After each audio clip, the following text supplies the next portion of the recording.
Hi friends, ಯಾರು first time ನೀವು ಬ್ಲಾಗ್ನ ನೋಡ್ತಿದ್ದೀರಾ ಅವರು ಪೇಜ್ನ ಫಾಲೋ ಮಾಡಿ. ಆವಾಗಲೇ ನೆಕ್ಸ್ಟ್ ವೀಡಿಯೋನ ಬರುವಾಗ ನಿಮಗೆ ನೋಟಿಫಿಕೇಷನ್ ಬರುತ್ತೆ. ಓಕೆ ಫ್ರೆಂಡ್ಸ್, ಇದು ಬಂದ್ಬಿಟ್ಟು ಫಂಕ್ಷನ್ ಎಲ್ಲ ಮುಗ್ದಾದ್ಮೇಲೆ ಅದ್ರ next day blog actually. So ಬೆಳಗ್ಗೆನೇ ಸ್ವಲ್ಪ ನಾವು ಲೇಟ್ ಆಗಿತ್ತಲ್ಲ ಬರೋದು, ಸೊ ಹಾಗಾಗಿ ಬೆಳಗ್ಗೆನೇ ಸ್ವಲ್ಪ ಪಲಾವ್ ಥರ ಮಾಡಿಬಿಟ್ಟು ವೆಜಿಟೇಬಲ್ ಪಲಾವ್ ಮಾಡಿದ್ದೆ. ಸೊ ಹಾಗಾಗಿ ನಮ್ಮ ಮನೆಯವ್ರಿಗೆ ಅದನ್ನೇ ಮಾಡಿ ಕೊಟ್ಟಿದ್ದೆ, ಬಾಕ್ಸ್ಗೆಲ್ಲ ಅದನ್ನೇ ಹಾಕ್ಕೊಡ್ತಾಯಿದ್ದೀನಿ. ಸೊ ಅವರು ಕೂಡ ತಿಂದ್ಬಿಟ್ಟು ಅವ್ರಿಗೆ ಪ್ಯಾಕ್ ಮಾಡಿ ನಾನು ಕಳಿಸ್ಕೊಡ್ತಾಯಿದ್ದೀನಿ. ಸೊ ಒಂದು ಟೈಮ್ ಇದು 2 ಟೈಮ್ಸ್ ಆಗೋ ಥರ ಮಾಡ್ಕೊಂಡು ಇಟ್ಕೊಂಡಿದ್ದೀನಿ. ಸೊ ಬೆಳಗ್ಗೆ ಮತ್ತು ಮಧ್ಯಾಹ್ನ 2 ಟೈಮ್ಸು ಮಾಡಿಟ್ಕೊಬಿಟ್ರೆ ನೈಟ್ಗೆ ಏನಾದರೂ ಬೇರೆ ಮಾಡ್ಕೊಳ್ಳೋಣ ಅಂತೇಳ್ಬಿಟ್ಟು ನಾನು ಮಾಡ್ತಾಯಿದ್ದೀನಿ. ಮಾರ್ನಿಂಗೇ ಅವರು ಬೇಗ ಹೊರಡೋದ್ರಿಂದ ಮಕ್ಕಳೆಲ್ಲ ಮಲಗಿದ್ರು.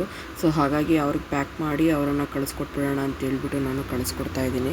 ಸೊ ಅದಾದಮೇಲೆ ಸ್ವಲ್ಪ ಮನೇಲಿ ಸ್ವಲ್ಪ ಎಲ್ಲ ಫಂಕ್ಷನ್ಗೆ ಹೋಗಿ ಬಂದಿದ್ದೆಲ್ಲ ಬಟ್ಟೆಗಳೆಲ್ಲ ಇದ್ವಲ್ಲ, ಸೊ ಅದೆಲ್ಲ ವಾಷಿಂಗ್ ಹಾಕೋಣ ಅಂತೇಳಿ ಸ್ವಲ್ಪ ನೈಟ್ ಬಂದಮೇಲೆ ಸ್ವಲ್ಪ ವಾಷಿಂಗ್ ಹಾಕಿದ್ವಿ ನಾವು. ನಾನು ಯಾವಾಗಲೂ ಸ್ವಲ್ಪ ಬಟ್ಟೆಗಳ್ನೆಲ್ಲ ಯಾವುದೇ ಕೆಲಸ ಇದ್ರೂ ಸ್ವಲ್ಪ ಬೇಗ ಮಾಡಿಬಿಡ್ತೀನಿ, ಯಾವುದೂ ಇಟ್ಕೊಳಕ್ಕೆ ಹೋಗಲ್ಲ.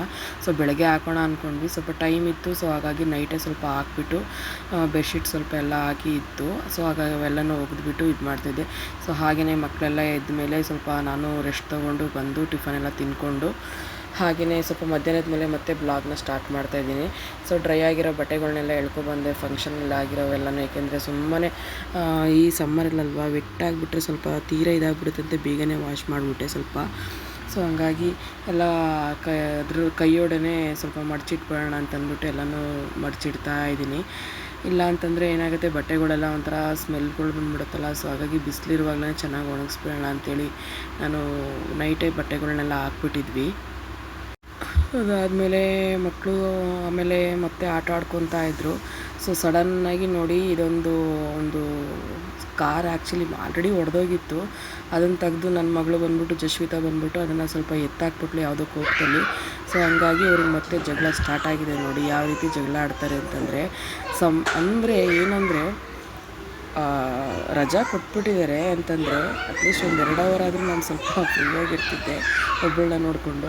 ಸೊ ಈಗ ರಜಾ ಬಂದಿರೋದ್ರಿಂದ ಇಬ್ಬರು ಯಾವ ರೀತಿ ಆಡ್ತಿದ್ದಾರೆ ಅಂತಂದರೆ ನೋಡಿ.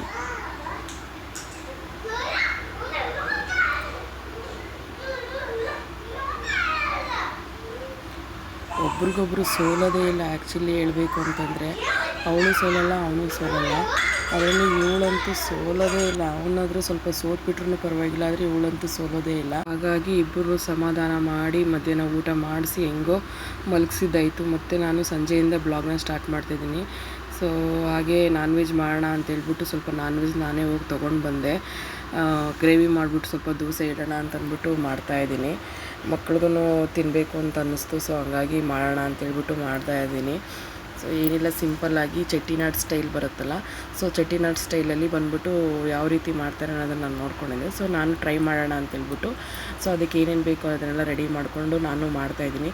ಆ್ಯಕ್ಚುಲಿ ಈಗ ಬರೋ ಚಿಕನ್ಗಳೆಲ್ಲ ಸ್ವಲ್ಪ ಬಂದ್ಬಿಟ್ಟು ಹಾಗೇ ಬೇಯಿಸ್ತಾ ಹೋದರೆ ತುಂಬ ಲೇಟ್ ಆಗುತ್ತೆ, ಮುಂಚಿನ ಥರ ಬೇಗ ಬಾಯ್ಲ್ ಆಗೋದಿಲ್ಲ. ಅದರಲ್ಲೂ ಗ್ಯಾಸ್ ಬೇರೆ ಈ ಟೈಮಲ್ಲೆಲ್ಲ ಸ್ವಲ್ಪ ತುಂಬಾ ಕಷ್ಟ ಆಗ್ತಾಯಿದೆಯಲ್ಲ. ಸೊ ಹಂಗಾಗಿ ನಾನು ಮುಂಚೆಯಿಂದ ನಾನು ಕುಕ್ಕರಲ್ಲಿ ಹಾಕಿ 1 ವಿಸಲ್ ಕೂಗಿಸ್ಕೊಂಡ್ಬಿಡ್ತೀನಿ.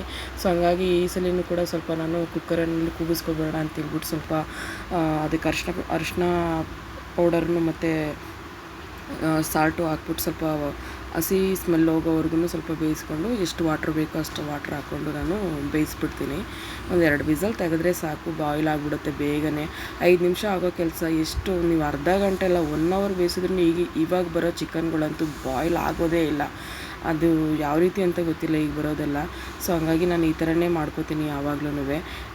ಅದಾದಮೇಲೆ ನಾನು ಇದಕ್ಕೆ ಏನೇನು ಒಂದು ಕಡೆ ಕುಕ್ಕರ್ ಇಟ್ಬಿಟ್ಟು ಇದಕ್ಕೆ ಏನೇನು ಬೇಕು ಅಂತಂದ್ಬಿಟ್ಟು ನೋಡಿ, ಈರುಳ್ಳಿ, ಮೆಣಸು, ಜೀರಿಗೆ, ಸೋಂಪುಕಾಳು, ಚಕ್ಕೆ, ಲವಂಗ ಮತ್ತು ತೆಂಗಿನಕಾಯಿ ಮತ್ತು ಒಣಮೆಣಸಿನ್ಕಾಯಿ, ಅದರಲ್ಲೂ ಇದು ಬ್ಯಾಡಗಿ ಮೆಣಸಿನ್ಕಾಯಿನೂ ಹಾಕಿದ್ದೀನಿ ಸ್ವಲ್ಪ. ಆಮೇಲೆ ಕೊತ್ತಂಬರಿ ಬರುತ್ತಲ್ಲ, ಸೊ ಕೊತ್ತಂಬರಿ, ಇವೆಲ್ಲ ಸ್ವಲ್ಪ ಅಕ್ಕಿ ಹಾಕೋದ್ರಿಂದ ಸ್ವಲ್ಪ ಟೇಸ್ಟ್ ಚೆನ್ನಾಗಿ ಬರುತ್ತೆ. ಸೊ ಹಾಗಾಗಿ ಅಕ್ಕಿನೂ ಹಾಕಿ ನಾನು ಇದನ್ನು ಮಾಡ್ತಾಯಿದ್ದೀನಿ. ಅದಾದಮೇಲೆ ಇದು ಥರ ಸ್ವಲ್ಪ ಫ್ರೈ ಮಾಡ್ಕೋಬೇಕು, ಚೆನ್ನಾಗಿ ಫ್ರೈ ಮಾಡ್ಕೋಬೇಕು. ತುಂಬ ಏನು ಬೇಕಾಗಿಲ್ಲ, ಒಂದು ಸ್ವಲ್ಪ ಹೊತ್ತು ಫ್ರೈ ಆದರೆ ಸಾಕು. ಅದು ಆದಮೇಲೆ ನಾವು ಅದನ್ನು ಮಿಕ್ಸಿಗೆ ಹಾಕಿ ಗ್ರೈಂಡ್ ಮಾಡಿಕೊಂಡು ಪೌಡ್ರಾದ್ರು ಮಾಡಿಟ್ಕೋಬೋದು ಸಪ್ರೇಟಾಗಿ. ಇಲ್ಲ ಅಂತಂತಂದರೆ ಅದನ್ನು ಹಾಗೆಯೇ ಆಡಿಸಿಟ್ಕೋಬೋದು. ಅದಾದಮೇಲೆ ಒಂದು ಬಾಣಲಿನಲ್ಲಿ ಮಾಮೂಲಿ ಸಿಂಪಲ್ಲಾಗಿ ಈರುಳ್ಳಿ ಮತ್ತು ಈರುಳ್ಳಿ, ಟೊಮೊಟೊ, ಮೆಣಸಿನ್ಕಾಯಿ ಎಲ್ಲ ಹಾಕಿ ಫ್ರೈ ಮಾಡ್ಕೊತಾ ಇದ್ದೀನಿ. ಮತ್ತು ಇದಕ್ಕೆ ಸ್ವಲ್ಪ ಟರ್ಮರಿಕ್ ಪೌಡರ್ ಎಲ್ಲ ಹಾಕಿದ್ದೀನಿ. ಲಿವರ್ನ ಸಪ್ರೇಟಾಗಿ ಇಟ್ಕೊಂಡಿದ್ದೆ ನಾನು. ಸೊ ಅದನ್ನು ಕೂಡ ಹಾಕ್ಬಿಟ್ಟು ಸ್ವಲ್ಪ ಫ್ರೈ ಮಾಡಿಕೊಂಡು ಸ್ವಲ್ಪ ಸಾಲ್ಟ್ ಎಷ್ಟು ಬೇಕೋ ಅಷ್ಟು ಮಾತ್ರನೇ ಹಾಕೋಬೇಕು. ತುಂಬ ಸಾಲ್ಟ್ ಹಾಕ್ಬಿಟ್ರೆ ಉಪ್ಪಿಡ್ದು ಬಿಡುತ್ತೆ. ಸೊ ಹಂಗಾಗಿ, ಏಕೆಂದರೆ ಚಿಕನ್ ಬಾಯ್ಲ್ ಆಗುವಾಗಲೂ ನಾವು ಸಾಲ್ಟ್ ಹಾಕಿರ್ತೀವಿ. ಸೊ ನೋಡಿಕೊಂಡು ನಾವು ಸಾಲ್ಟ್ನ ಎಷ್ಟು ಬೇಕೋ ಅಷ್ಟು ಹಾಕೋಬೇಕು. ಸ್ವಲ್ಪ ಈ ಥರ ನೋಡಿ ಫ್ರೈ ಈ ಥರ ಚೆನ್ನಾಗಿ ಬಂದಮೇಲೆ ಅದಕ್ಕೆ ನಾವು ನೆಕ್ಸ್ಟು ನಾವು ಬೇಯಿಸಿಟ್ಕೊಂಡಿದ್ದೀವಲ್ಲ, ಸೊ ಒಂದು ಕುಕ್ಕರ್ನಲ್ಲಿ ಬೇಯಿಸಿಟ್ಕೊಂಡಿದ್ದೀವಲ್ಲ ಅದನ್ನು ಬಂದ್ಬಿಟ್ಟು ನಾವು ಅದನ್ನು ಹಾಕೋಬೇಕು.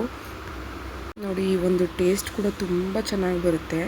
ಆ್ಯಕ್ಚುಲಿ ಈ ಥರ ಟ್ರೈ ಮಾಡಿ ನೋಡಿ, ತುಂಬ ಚೆನ್ನಾಗಿ ಬರುತ್ತೆ. ಗ್ರೇವಿ ಮಾತ್ರ ಸೂಪರಾಗಿರುತ್ತೆ. ಸೊ ಚಪಾತಿ, ದೋಸೆ, ಇಡ್ಲಿ, ಅನ್ನ ಯಾವುದಕ್ಕಾದ್ರೂ ಕಲ್ಸ್ಕೊಂಡು ತಿನ್ಬೋದು, ತುಂಬ ಚೆನ್ನಾಗಿ ಬರುತ್ತೆ. ಸೊ ನಾನು ಆಡಿಸಿ ಇಟ್ಕೊಂಡಿದ್ದೆಲ್ಲ ಮಿಕ್ಸಿನಲ್ಲಿ, ಸೊ ಆ ಪೇಸ್ಟ್ ಕೂಡ ಹಾಕಿದ್ದೀನಿ. ಸೊ ಅದು ನೋಡಿ ಎಷ್ಟು ಚೆನ್ನಾಗಿ ಬರ್ತಾಯಿದೆ ಅಂತಂದ್ಬಿಟ್ಟು. ಕಲರ್ ಕೂಡ ತುಂಬ ಕಾಂಬಿನೇಷನ್ ತುಂಬ ಚೆನ್ನಾಗಿ ಬರುತ್ತೆ. ಸೊ ಈ ರೀತಿ ಮಾಡ್ಕೊಳ್ಳೋದ್ರಿಂದ ಮಕ್ಕಳು ಕೂಡ ಇಷ್ಟಪಟ್ಟು ತಿಂತಾರೆ. ಖಾರ ಮಾತ್ರ ನಿಮಗೆ ಎಷ್ಟು ಬೇಕು ನಿಮಗೆ ಅಷ್ಟು ಹಾಕೋಬೋದು, ಏಕೆಂದರೆ ಖಾರ ಜಾಸ್ತಿ ತಿನ್ನಲ್ಲ ಅನ್ನೋರು ಕೂಡ ಇರ್ತಾರಲ್ವ. ಸೊ ಹಂಗಾಗಿ ನಾವು ಖಾರ ಜಾಸ್ತಿ ಹಾಕಲ್ಲ ಅಂತ. ಸೊ ಅದಕ್ಕೋಸ್ಕರ ನಾನು ಖಾರ ಕಮ್ಮಿನೇ ಹಾಕಿರ್ತೀನಿ. ಸೊ ಈ ಥರ ಬಾಯ್ಲ್ ಆಗಿರೋ ಚಿಕನ್ನು ಕೂಡ ನಾನು ಅದರಲ್ಲಿ ಮಿಕ್ಸ್ ಮಾಡಿ ಚೆನ್ನಾಗಿ, ಅದಕ್ಕೆ ಆಮೇಲಿಂದ ಏನಾದರೂ ಸ್ವಲ್ಪ ಖಾರ ಏನಾದ್ರು ಕಮ್ಮಿ ಇತ್ತು ಅಂತಂದರೆ ಸ್ವಲ್ಪ ಚಿಲ್ಲಿ ಪೌಡರು ಏನಾದರೂ ಹಾಕ್ಕೊಂಡು, ಮನೇಲಿರೋದನ್ನೇ ಧನಿಯಾ ಪೌಡ್ರ್, ಚಿಲ್ಲಿ ಪೌಡ್ರನ್ನೆಲ್ಲ ಹಾಕ್ಕೊಂಡು ಬೇಕಾದರೆ ಸ್ವಲ್ಪ ಇನ್ನೂ ಬೇಕು ಅಂದರೆ, ಇಲ್ಲ ಅಂತಂದರೆ ಅವಶ್ಯಕತೆ ಏನಿಲ್ಲ. ನಾವೇನು ಆಡಿಸ್ಕೊಂಡಿದ್ದೀವಿ ಅದೇ ಸಾಕಾಗುತ್ತೆ ಅಷ್ಟೇ. ಸೊ ನಾನು ಲೈಟಾಗಿ ಸ್ವಲ್ಪ ಕಮ್ಮಿ ಇತ್ತು, ಹಂಗಾಗಿ ಸ್ವಲ್ಪ ಹಾಕಿದ್ದೀನಿ ಅಷ್ಟೇ.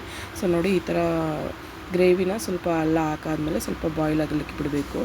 ಹಂಗೆ ಶುಂಠಿ ಬೆಳ್ಳುಳ್ಳಿ ಪೇಸ್ಟು ಕೂಡ ನಾನು ಹಾಕ್ಕೊಂಡಿದ್ದೀನಿ.